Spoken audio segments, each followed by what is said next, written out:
Welcome to the Visionary Chronicles, a business strategy podcast where we provide insight to those looking for creative, executable strategies built around the latest disruptive ideas, innovative cultures, product creators, and marketing solutions. Welcome to the Visionary Chronicles. Today we're going to take another chapter out of my book, The Visionary Brand. We're going to talk about culture today. We've talked about it a few times, but I'd like to talk about it a little bit more in depth today because I get a lot of questions on culture and what is it? How do I build it? So there's a lot of different areas when you look at culture. How does a brand build it? And often what I say with the brand is it isn't how you build it, it's how you earn it. And very much like what I say with being a brand, just because you say you're a brand doesn't mean you're a brand. So this is content from my, fortunately, award-winning best-selling book, The Visionary Brand, the success formula behind the world's most visionary brands. Was a recent reader's favorite, marketing, business, nonfiction genre book award winner, and also a bestseller for 2022 and also 23. So very fortunate, and thank you for those that have purchased the book, but more importantly, the feedback that I get from people that have actually been able to apply what I talk about in the book. So that to me is even more rewarding. So thank you for both of those. And thank you for the feedback as well and asking me questions on the book and how you can apply it. I really appreciate it. And it's fun for me to do that. So thanks again for all the support. I really appreciate it. So again, today we're going to talk about the chapter in the book, The Visionary Brand, the Culture Matrix. And a great quote that I heard, and I'm a big fan of President Lincoln, and he said back in the day, nearly all men can stand adversity, but if you want to test a man's character, give him power. It's an interesting analogy when you talk about culture because culture starts with a great vision. So a brand's bloodline, value, foundational principles are all carried out through its culture. Who do you think runs a brand? Who do you think runs a company? It's the team. It's not an individual. It's people working collectively together, what I call like a concerto. You know, if there's somebody on the violin that isn't supposed to be on the violin that thinks they can play the violin, you want to move them and get them off because all it takes is one bad orchestra member and or a team member in this case to ruin it for a brand. Yes, it's that simple and that quick. So be aware and put people in the places inside your brand to succeed, but give them the tools to succeed. One of those tools is a great culture. So within a brand, the culture is a living, breathing thing. We talk about it with the different brands you see out there. What do you think attracts people to brands? I often ask that. And when you talk to management, it's usually a different answer than the people that have actually joined the brand. People that join Nike, we work with Nike, we work with Adidas. And a lot of times we ask the team members that have joined, why did you join these brands? And more often than not, one of the top one or two answers is culture. It isn't the product. It isn't the longevity of the brand. It isn't the logo. It's the fact that they've got a great culture. And this all starts with building a great vision. That's why I talk about the visionary brands, is you can only have a true, authentic culture if you have a foundational vision that you actually stick to. And this isn't something day in, day out, you change it.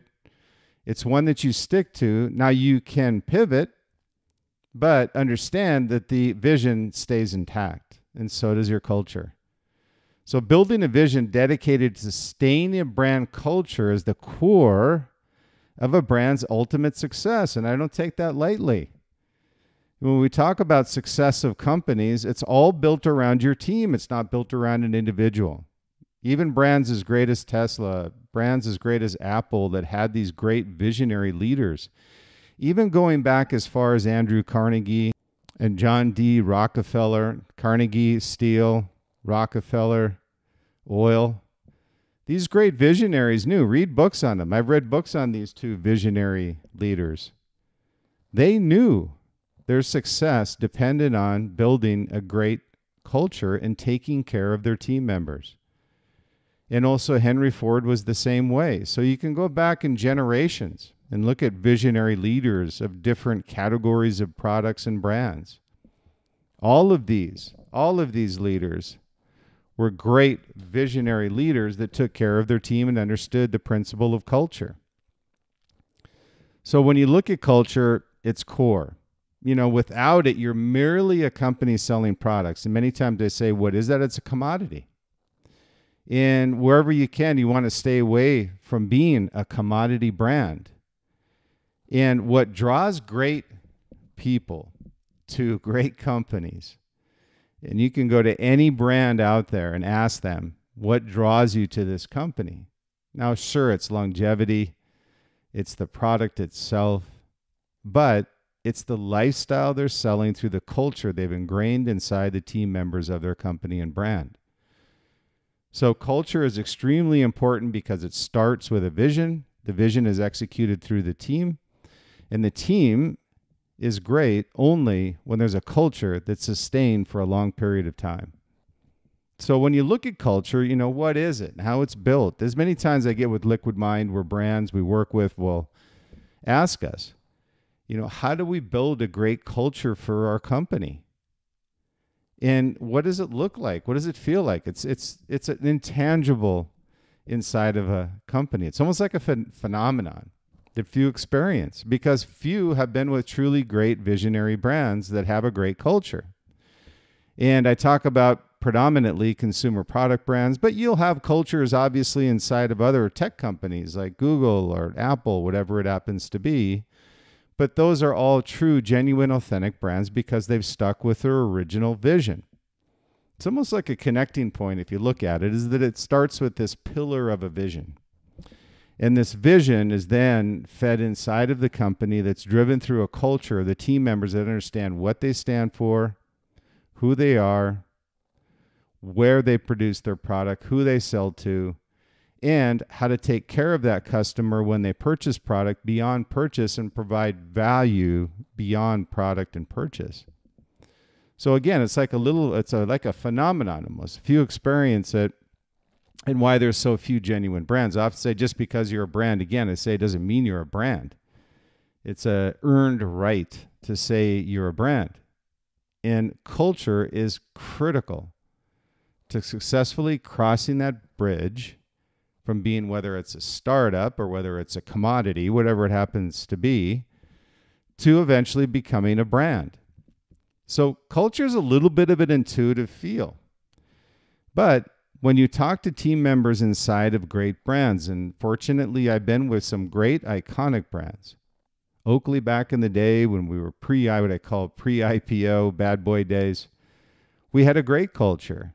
Not a lot of people could stand the culture, but if you were there, it was a great culture to be around because from the outside looking in, everybody wanted to be part of our culture. And the inside looking out, you had to understand what the culture was so you could convey that to new team members coming in the front door. So, you know, a brand, again, is an earned position. It's a crucial ingredient to eventually becoming a visionary brand. So when you look at your products, the communications inside of the company, inside of the brand, it's kind of a bloodline, a connecting point to everything and everyone inside that brand, and a common thread through a vision that's provided to those inside the four walls of that brand through the leader. And what's nice about this vision that's set from the original founding member of these companies, a Phil Knight, a Steve Jobs, Elon Musk, whoever it happens to be, they've got this vision that no matter who's leading the company and takes over the reins of that company, that there's a set vision that's tangible, that can be carried to the next generation of leaders for that brand. And that's why they become generational. Nike stayed the same since Phil left, But Phil set the foundation. If you've ever read a great book as well, read Shoe Dog. It's one that I put into Visionary Brand Presentation and course that we put out there, and the Shoe Dog is one of those case studies on building a great brand, but going through valleys to get there, to the mountaintop. So setting a vision and sticking to that vision, even though sometimes you may want to take a hard left turn while you're building your brand and your company, stick to your vision, because a vision is driven by understanding who you are, what you do, and how you go about it, what you're producing, what you want to provide to your customer, both product and lifestyle, and anchoring that in the bloodline of the company with everybody that works internally to the four walls of that company and those coming in, and generational leaders beyond when the original founder leaves the company. So when we talk about culture, there's 4 distinct areas you want to focus on. First is probably the most important. This is kind of the foundation. I call these 4 pillars of building a great culture. And the first is authentication. Be authentic in all you do as a company and clearly understanding your brand vision. And I mention that because it's one thing to put vision down on paper, but to execute it in reality is a completely different level. People can say, hey, here's our vision, but when you look at what they're executing in the marketplace, it doesn't connect. The dots don't connect. When you say you have a vision, stick to that vision, be authentic. People both inside and outside your company are smart. And you can't fool them into thinking I'm authentic when I'm not. And I use the example of a running company. And when you look at your ads, your communication, the copy that you put out there, and it's a great example of authentication that can be carried over to any sport, football, baseball, basketball, and or a tech company, a service company, whatever it is. Understand your end user, understand your company, understand the aspiration of your end user and company, and make it inspirational from a product or service standpoint. But be authentic in all you do as a company, clearly understanding your vision. It all starts with a vision, executed through others and authenticated with a consistent voice in product communications, and especially with social media, that people will quickly call you out if you're not authentic. And going back to the run analogy is that I had a brand that we were working with where they didn't have an authentic runner. Yes, they look great in their apparel. They look great in their footwear. But when you put them into a video, you could tell they weren't an authentic runner. So that video was quickly pulled, not because the brand found out. It was because the consumer, that their expectation is that this brand is an authentic run brand that isn't putting an authentic runner in their product. And as a result, they called them out. So that damage takes a long time to correct with your customer. So make sure that you're authentic in everything that you do. That's number 1 in building a culture inside of your brand and a company. The second is character. And this is when you have a disconnect between what you say and what you do internally. And I talk about this where authentication is kind of what the outside world sees. And character becomes internal, meaning that a manager says one thing and does another. An executive inside of the company says one thing and does another. It's going to flow into the other pieces of the puzzle of building a loyal, trustworthy culture inside of your company. As simple as it sounds, it's often difficult to maintain because people, when the going gets tough, and we had some tough times over the last few years, they want to make a left turn and forget about the vision, but as a result, their character is damaged and people lose trust and customers lose loyalty. So ensure you're true to what you stand for. And I talk about vision as the main pillar of any brand and company. It's what builds the other foundational pillars to be a visionary brand. The anchors of that being culture, and also through that culture being authentic and having great character in all you do and say internally to the company and your team members. The third piece that comes off of character is loyalty, but it also comes off authentication. So what's nice about these pieces or pillars of building a great culture is they kind of work with and for and against one another. You can't have loyalty if you're not authentic. You can't have loyalty if you have no character. So loyalty is providing value beyond product and be loyal to those who are part of your brand through purchase.